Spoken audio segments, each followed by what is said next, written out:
Hi, I'm Shane from the Mana Group, and today I want to talk to you a little bit about home affordability.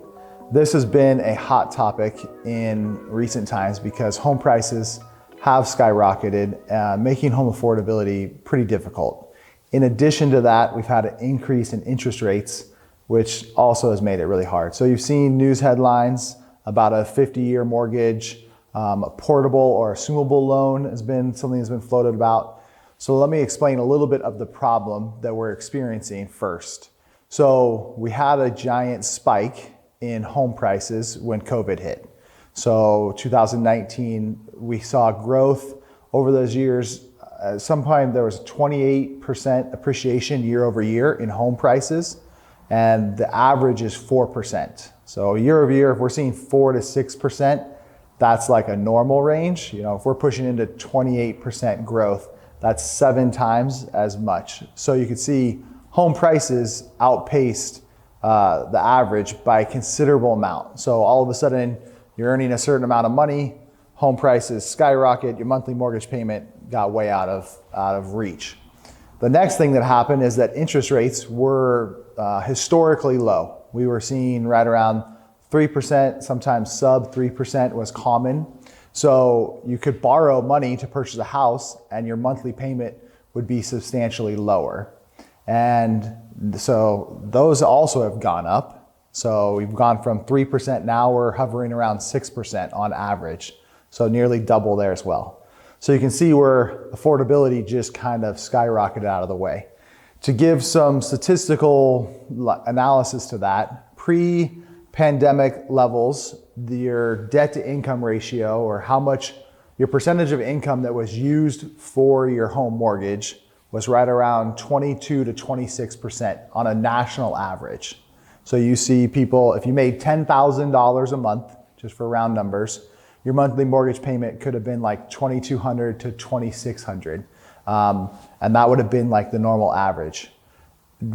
2 years ago, where we kind of peaked, in about 2023, late 2023, people were paying up to 38% of their monthly income towards their mortgage payment. So that if you're still making the $10,000 a month, you're talking about paying $3,800 in a mortgage payment. So you saw where that drastically shifted. To put it into layman's terms for my customers, I usually talk about how much it costs per month for your mortgage payment for every $100,000 that you borrow. So pre-pandemic, I was telling people about $600 a month for every $100,000 that you borrow. So at the time, $300,000 was about the average price home. So you do 3 times 6, and that's $1,800 a month for your average home in Spokane and Coeur d'Alene areas, right? Nowadays, I tell people about $750 a month for every $100,000 that you borrow.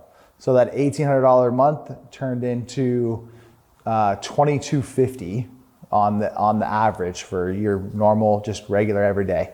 Now the problem as well is that would be if it was a $300,000 house, but home prices increase as well, and now the average is just over $400,000.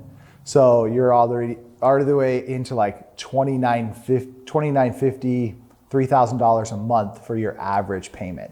So you can see where home affordability really started to get out of reach. Now, one of the solutions to that is increase in wages. So if people start to make more money, we start to take that percentage down. The recent statistic is that some of that is catch up. We've seen some reduction in home prices. We've seen a little bit of relief in interest rates.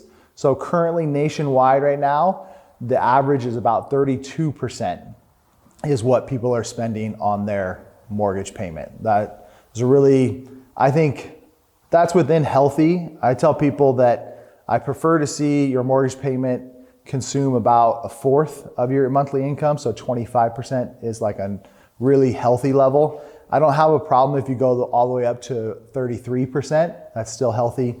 Some loans and programs will let you go up to like 49%. VA actually has no limit. You could go way above. You can go into 75%.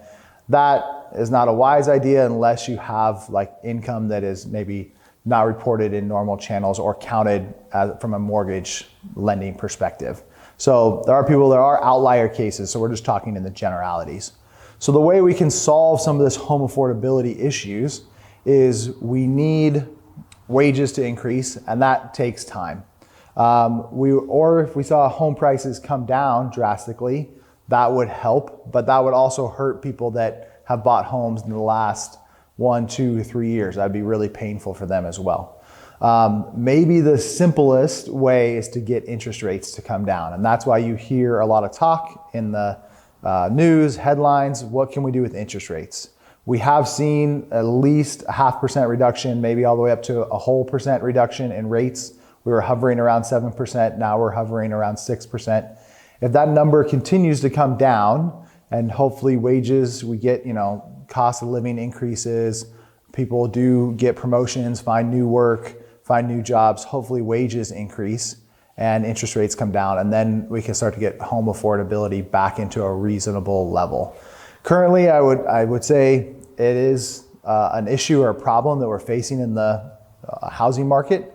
There are multiple solutions to this type of problems, and I'd love to chat with you, answer any questions that you have as you're trying to factor in, what is home affordability for you and what does that look like? Whether you're buying your first time home and you're trying to say, well, what could we technically afford?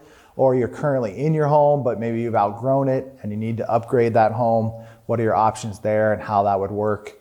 As well as if you're downsizing, okay, we own this home outright and we're now downsizing, finding a smaller place, we want to be closer to the grandkids. All of these situations, every situation has its own unique differences and require a different game plan or plan of action towards that. But we're here to help with solutions, find the best path forward for you and help you figure it out. So please feel free to reach out if you have any questions in this topic.